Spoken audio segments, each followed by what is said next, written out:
Jupiter Inlet camera looking good this morning. We've got the clouds up to the north here, and that's the shower activity that's been moving on shore in Martin County. We've seen that quite a bit this morning. In fact, that's the main spot where we've been seeing rainfall coming in. There have been a couple little showers in southeastern St. Lucie County and maybe one or two in northern Palm Beach County, but most of the rainfall so far today has set up just offshore of Martin County and been kind of riding those northeasterly winds right in around Lost Lake, and we've had quite a bit of rain in Gomez and Hobe Sound. So certainly some slick roads there if you're traveling around the area. Temperatures have been climbing fairly quickly. We're in the upper 70s and low 80s, which is actually right around our average high temperatures for this time of year.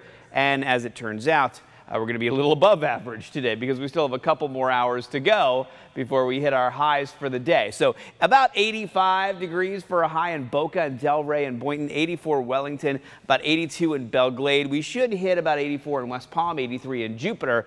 The only place where we might not get into the 80s would be right around Sebastian and Vero Beach today, where we might end up around 79 degrees, but 80 in Okeechobee, 82 in Port St. Lucie, 83 in Stewart today. We will see a little decrease in temperatures as we get into tomorrow. A weak cold front pushes through, but temperatures rebound a little bit on Sunday, go back down again on Monday due to some extra cloud cover, and the next cold front moves through Monday during the day, so we get a little cooler by the middle of next week. So here is yesterday's cold front down to the south. Very, very weak. You probably didn't notice any difference at all in the temperatures today. And then here's Saturday's cold front that moves down and kind of falls apart. But something else that happens besides these weak cold fronts moving through is that we get trapped.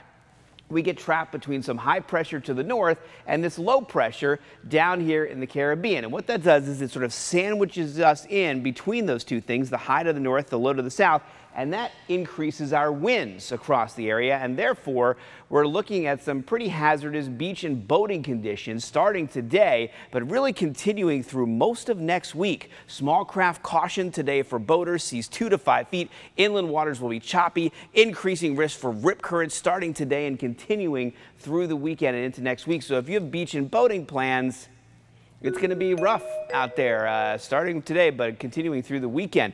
Breezy to windy today. High temperatures low to mid 80s and about a 30% chance for rainfall today. And that would be for scattered showers and a few thunderstorms moving quickly from northeast to southwest. Tomorrow for Veterans Day, it looks pretty good. It's going to be a nice day. Low 80s, very windy conditions, some fast moving rainfall, but at least nice temperatures. And I think it'll be a nice day to get outside. Just keep an eye on the radar just in case you have some rainfall headed your way. 40% chance for rain Sunday. Monday is when our next cold front moves through. And on that day, we've got a 50% chance for showers and thunderstorms. Front moves through during the day, very gusty winds. And then we do cool down quite a bit. In fact, we get into the 70s for highs and 50s and 60s for lows by the middle of next week.